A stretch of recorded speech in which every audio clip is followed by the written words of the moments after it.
ఒక మంచి కెప్టెన్ అవ్వాలంటే ఏమేం చేయాల్సి ఉంటుంది? ముందు మీరు ఒక మంచి ప్లేయర్ అయి ఉండాలి. దాని తర్వాత టీం అంతా ఎలా ఆడాలి అని చెప్పి ఒక స్టాండర్డ్ ని సెట్ చేయాలి. అలానే ఫ్రంట్ లో ఉండి టీం ని లీడ్ చేయాలి. దీనికి ఒక పర్ఫెక్ట్ ఎగ్జాంపుల్ ఇమ్రాన్ ఖాన్. అలానే లీడర్ అవ్వడానికి గేమ్ మీద చాలా మంచి అండర్స్టాండింగ్ ఉండాలి. ఇంకా చాలా క్రూషియల్ డెసిషన్స్ యొక్క భారాలైతే మీ భుజాల మీదే ఉంటాయి. ఎంఎస్ ధోని ఒక టాక్టికల్ మాస్టర్ మైండ్. తిను క్రికెట్ గేమ్ నైతే లిటరల్లీ చదివేశాడు. ఇంకా కెప్టెన్ అవ్వడానికి మీ టీం తో పాటు మీకు మంచి కెమిస్ట్రీ ఉండాలి. ఇవే ప్రతి ఒక్క కెప్టెన్ కి ఉండాల్సిన క్వాలిటీస్. ఫైనల్లీ ఇవన్నీ ఉన్నా సరే ఇంకో థింగ్ మనకు ఉండాలి, అదే లక్. గ్రేమ్ స్మిత్ కైతే ఇది లేదనే చెప్పుకోవాలి, కానీ ఒక పర్సన్ కైతే ఇది ఉంది, ఇంకా చాలా ఎక్కువ ఉంది. నేను మాట్లాడుతున్నది most successful captain in the history of cricket గురించి, Ricky Ponting. 19th December 1974 Launceston లో పుట్టాడు రికీ. ఇంకా రికీ పాంటింగ్ ని first Tasmanian captain to Australian ODI team. వీళ్ళ ఫ్యామిలీలో ముందు నుంచే కొంచెం క్రికెట్ టాలెంట్ అయితే ఉంది. వాళ్ళ అంకుల్ గ్రెగ్ క్యాంపెల్ ఒక గ్రేట్ బౌలర్. ఇతను నేషనల్స్ లో కూడా ఆడారు. ఇంకా రికీ పాంటింగ్ వాళ్ళ ఫాదర్ గ్రహాం పాంటింగ్ కూడా ఒక డీసెంట్ ప్లేయరే. అందుకే క్రికెట్ అయితే తన బ్లడ్ లోనే ఉంది. సో చిన్నప్పటి నుంచే తనకి క్రికెట్ మీద ప్యాషన్ ఉండేది. తిను ఎక్కువగా Australian top order batsmen David boon ని చూసేవాడు. డేవిడ్ బూన్ అయితే చాలా రోల్ ఉంది 1987 ఆస్ట్రేలియన్ వరల్డ్ కప్ విన్నింగ్ లో. రికీ పాంటింగ్ లైఫ్ లో ఆస్ట్రేలియన్ ఫుట్బాల్ ది కూడా ఒక లార్జ్ పార్టే ఉంది. కానీ చూస్ చేసుకోవాల్సి వచ్చినప్పుడు రికీ పాంటింగ్ అయితే చూస్ చేసుకున్నాడు క్రికెట్ ని. Ricky Ponting is the one of the greatest players of the all time. Almost every Australian తిని ప్రైజ్ చేస్తారు. ఇంకా సచిన్ టెండూల్కర్ కూడా ఒకసారి చెప్పారు రికీ పాంటింగ్ ని నేను అడ్మైర్ చేస్తాను అని. తినకి పంటర్ అని చెప్పి నిక్ నేమ్ ఎందుకు వచ్చిందంటే తిను గ్రేహౌండ్ రేసింగ్ లో ఒకసారి బెట్టింగ్ చేశాడు. తినకి గ్యాంబ్లింగ్ లో ఉన్న హ్యాబిట్ అగ్రెసివ్ బ్యాటింగ్ లో కూడా మనకి చూడడానికి కనిపిస్తుంది. తిన హైట్ 5'9" ఉన్నప్పటికీ తిను ఒక confident athletic right handed batsmen. తిను ఎప్పుడు కూడా టఫెస్ట్ బౌలర్స్ కి భయపడలేదు. అలానే పాంటింగ్ ఒక best pull shot player of the all time. తిను గ్యాప్స్ ని స్కాన్ చేసి ఇంకా బాల్ ని పర్ఫెక్ట్ గా ప్లేస్ చేస్తాడు విత్ హిస్ బ్యాక్ ఫుట్. దీనితో పాటు తిన హుక్ షాట్ కూడా ప్రపంచాన్ని చాలా భయపెట్టింది. ఈ రెండు షాట్ల వల్ల తినకి అగెనిస్ట్ గా ఆడటం అనేది నియర్లీ ఇంపాసిబుల్ అయిపోయింది. ఇక్కడతోనే అయిపోలేదు. He was skilled at both front foot and back foot. అంటే తిను చేయగలడు cover drive, straight drive, square cut, flick, ఇంకా డిఫెన్సివ్ షాట్స్. అంటే నియర్లీ ఫ్లాలెస్. వచ్చే ఏ ఒక్క బాల్ ని కూడా డిసప్పాయింట్ చేయడు. ఆడటానికి టెక్నిక్ ఉండడంతో పాటు పాంటింగ్ ఒక కన్సిస్టెంట్ ప్లేయర్ కూడా. ఒకసారి వెస్టిండీస్ హెవీ హిటర్ బ్రెయిన్ లారా చెప్పాడు రికీ పాంటింగ్ చాలా వర్సటైల్ ప్లేయర్ అని. తిను ఎలాంటి పిచ్ లో అయినా ఎలాంటి కండిషన్ లో అయినా సరే బాగానే ఆడతాడు. పాంటింగ్ ఎప్పుడు కూడా కంట్రోల్ తప్పి ఆడలేదు. అలానే తన గేమ్ ప్లే ని ఓడిఐస్ లో ఇంకా టెస్ట్స్ లో బానే చూపించాడు. తన మ్యాచ్ విన్నింగ్ 156 అగెన్స్ట్ ఇంగ్లాండ్ ని ఎవరు మర్చిపోగలరు. తిను 150 కొట్టడం టెస్ట్ క్రికెట్ లో ఇది 10th టైం. టెస్ట్ మ్యాచెస్ లో తిన యావరేజ్ స్కోర్ అయితే ఉంది 51.85. అలానే ఓడిఐ మ్యాచెస్ లో తిన యావరేజ్ అయితే ఉంది 42. ఎస్, దీంతో రికీ పాంటింగ్ అయిపోతాడు Australia's leading run scorer in both ODIs and tests. Ricky Ponting అయితే Australia second greatest batsmen after Don Bradman. కానీ రికీ పాంటింగ్ బ్యాటింగ్ లో మాత్రమే కాకుండా గేమ్ లోకి చాలా కాంట్రిబ్యూషన్ ని ఇచ్చాడు. ఎందుకంటే Ricky Ponting one of the greatest fielders of the all time కూడా. ఎస్పెషల్లీ కవర్ ఇంకా సిల్లీ పాయింట్ దగ్గర రికీ పాంటింగ్ ఎక్కువ వికెట్స్ తీశాడు. రికీ పాంటింగ్ అయితే రన్అట్స్ ఎక్స్పర్ట్ అని పిలుస్తారు.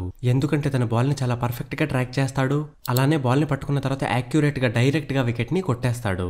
రికీ పాంటింగ్ అంత ఫ్రీక్వెంట్ గా బౌలింగ్ వెయ్యకపోయినా సరే తిను ఒక decent pace bowler. So Ricky Ponting just ఒక వారియర్ మాత్రమే కాదు, తిను ఒక జీనియస్ కమాండర్. ఆస్ట్రేలియన్ టీమ్ ని ఎన్నో విక్టరీస్ వైపు తీసుకెళ్లాడు.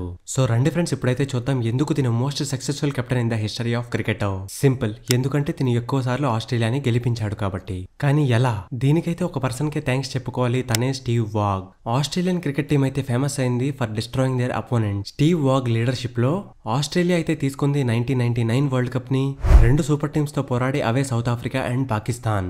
అప్పుడైతే అందరూ అనుకున్నారు స్టీవ్ వాగ్ ని greatest captain that Australian cricket ever seen. సరే, మనం ఈ స్టీవ్ వాగ్ గురించి మళ్ళీ ఎప్పుడైనా మాట్లాడుకుందాం. అప్పుడు పాంటింగ్ ఏం చేస్తున్నాడో తెలుసా? క్లియర్ గా మొత్తం అబ్జర్వ్ చేస్తున్నాడు, ఇంకా తన రోల్ ని ఫుల్ఫిల్ చేస్తూ. ఆస్ట్రేలియన్ టీం ఫిలాసఫీ అయితే ఒక్కటే, నెవర్ సే డై. పాంటింగ్ పుట్టిందైతే దీనికోసమే, ఆస్ట్రేలియన్ టీం ని ఒక పెద్ద పవర్ హౌస్ చేయడానికి. ఇంకా తన మిషన్ ని తను వెంటనే స్టార్ట్ చేసేశాడు. ఎందుకంటే ఆస్ట్రేలియన్ టీం ని లీడ్ చేశాడు back to back world cup విక్టరీకి ఇన్ 2003. ఆ టోర్నమెంట్ లో కప్పు కొట్టడం అయితే అంత ఈజీ ఏం కాదు. ఎందుకంటే సచిన్ టెండూల్కర్ ఇంకా సౌరవ్ గంగూలీ అయితే మొత్తం టోర్నమెంట్ అంతా కూడా అవుట్ పర్ఫార్మ్ చేశారు. 2003 వరల్డ్ కప్ ఫైనల్ లో అయితే పాంటింగ్ కొట్టాడు 140 రన్స్. ఇంకా బౌలింగ్ లో కూడా తన కాంట్రిబ్యూషన్ చాలానే ఉంది.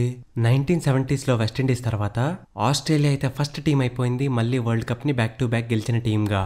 ఆల్రెడీ ఈ 2 కాన్సిక్యూటివ్ విన్సే ప్రపంచం మొత్తం మీద ఉన్న వ్యూవర్స్ అందరినీ షాక్ చేసేసాయి. కానీ తర్వాత 2007 లో ఏమైందో తెలుసా?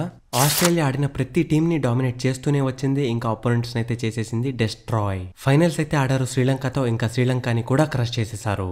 ఈ ఫైనల్లో ఆడమ్ గిల్క్రిస్ట్ అయితే 149 స్కోర్ కొట్టాడు. ఇదైతే ఇప్పటికీ రికార్డే highest individual score in world cup ఫైనల్లో. క్రెడిట్ అయితే మన స్టార్ బౌలర్ గ్లెన్ మెగ్రాత్ కి కూడా ఇవ్వాలి.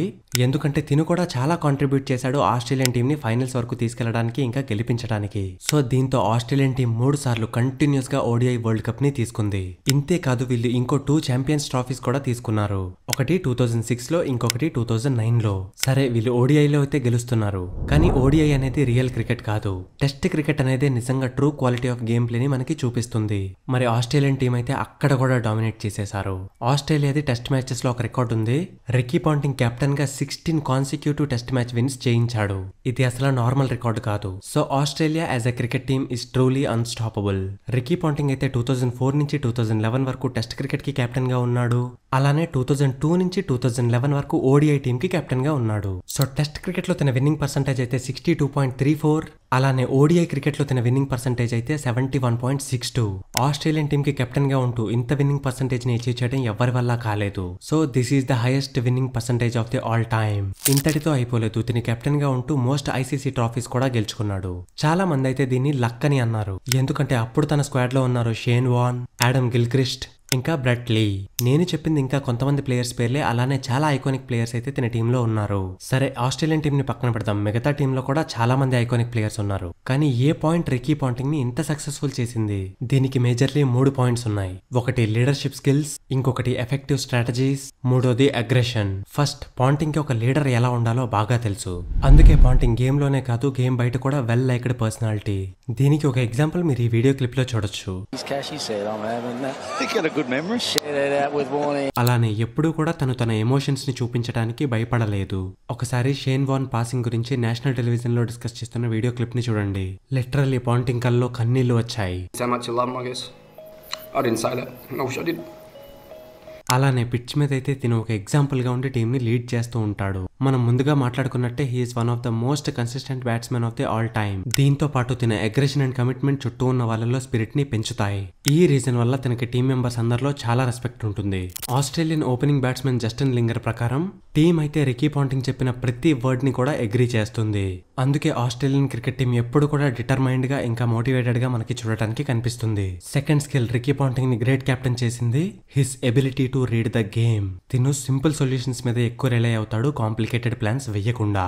తిను గేమ్ ని బేసిక్స్ వరకు సింప్లిఫై చేసేస్తాడు, ఇంకా క్లాసిక్ ఐడియాస్ ని యూజ్ చేస్తాడు గెలవటానికి. అందుకే తిను ఒక నేచురల్ బార్న్ లీడర్ అవ్వడంతో పాటు ఒక స్ట్రాటజిక్ మాస్టర్ మైండ్ కూడా. కొంతమంది అయితే కంప్లైంట్ చేశారు తనకి ఇమాజినేషన్ లేదని. కానీ ఇమాజినేషన్ ఎవరికి కావాలి రిజల్ట్స్ కళ్ళ ముందున్నప్పుడు? ఒకసారి అలెన్ బోర్డర్ చెప్పాడు, మీరు రికీ పాంటింగ్ లో ఏది చూస్తే మీకు అదే వస్తాది అని. తన అగ్రెసివ్ స్టైల్ తన స్ట్రాటజీస్ ని ఇన్ఫ్లుయెన్స్ చేస్తుంది, అలానే డెసిషన్ మేకింగ్ ని కూడా ఇన్ఫ్లుయెన్స్ చేస్తుంది. అందుకే టఫెస్ట్ కాల్స్ కూడా తిను సింపుల్ గా తీసుకుంటాడు, ఇంకా గట్టిగా అరిచే చెప్తాడు కాన్ఫిడెన్స్ తో. ఈ అగ్రెసివ్ నేచరే తినని కాంట్రవర్షియల్ ఫిగర్ కూడా చేసేసింది. తిను ఆస్ట్రేలియాకైతే హీరోగా ఉన్నాడు, కానీ మిగతా దేశాలకి మేబీ విలన్. మన ఇండియన్ లెజెండ్ సునీల్ గవాస్కర్ అయితే రికీ పాంటింగ్ కి ఒక స్ట్రాంగ్ క్రిటిక్. ఒకసారి ఇండియా వర్సెస్ ఆస్ట్రేలియా మ్యాచ్ అవుతుంది. అందులో సునీల్ గవాస్కర్ కామెంటరీ చెప్తున్నాడు. అప్పుడు రికీ పాంటింగ్ పట్టుకున్న క్యాచ్ కి సునీల్ గవాస్కర్ ఇచ్చిన రియాక్షన్ చూడాలి. ఒకసారి ఈ వీడియో క్లిప్ లో మీరే చూసేయండి. రికీ పాంటింగ్ అపోనెంట్స్ తోనే కాదు అంపైర్స్ తో కూడా గొడవలు పెట్టుకున్నాడు. ఒకసారి 2010 లో అలెన్ డార్ తో తనకి గ్రౌండ్ మీదే గొడవ అయిపోయింది. ఇంతే కాదు Ricky Ponting of the ground కూడా మిగతా టీమ్స్ ని క్రిటిసైజ్ చేయడంలో తక్కువేం కాదు. కానీ ఈ అగ్రెషన్ తనని most successful in the history చేసిందేమో. ఈ అగ్రెషన్ ఇంకా నెవర్ గివ్ అప్ నేచర్ లేకపోతే ఆస్ట్రేలియా ఈ రోజు ఏ హైట్స్ లో ఉందో ఆ హైట్స్ లో మేబీ ఉండకపోవచ్చేమో. So friends, finally Ricky Ponting మీకు నచ్చినా నచ్చకపోయినా సరే తను క్రికెట్ లో క్రియేట్ చేసిన ఇంపాక్ట్ అయితే మాత్రం ఎవ్వరూ మర్చిపోలేరు. తను విన్నింగ్ డిఎన్ఏని ఇంకా మెంటాలిటీని ఆస్ట్రేలియన్ క్రికెటర్స్ లోకి దింపి వదిలేశాడు. అదే స్పిరిట్ తో ఆస్ట్రేలియన్ టీం అయితే ఐసీసీ టెస్ట్ ఛాంపియన్షిప్ 2023 గెలిచేసింది. ఇంకా ఇండియాలోకి వచ్చి ఇండియా టీం కి అగెనిస్ట్ గా ఓడిఐ వరల్డ్ కప్ 2023 కూడా గెలిచేసింది. ఫ్రెండ్స్, ఎన్ననుకున్నా ఒక్కటి మాత్రం సర్టెన్, మళ్ళీ రికీ పాంటింగ్ లాంటి కెప్టెన్ ని మనం చూడలేమేమో. సో వీడియోని ఇక్కడ వరకు చూసారు కాబట్టి వీడియోని ఒక లైక్ కూడా చేసేయండి. అలానే మన ఏ Indian captain next greatest captain in the cricket history అవ్వబోతున్నాడో కామెంట్ సెక్షన్ లో చెప్పండి.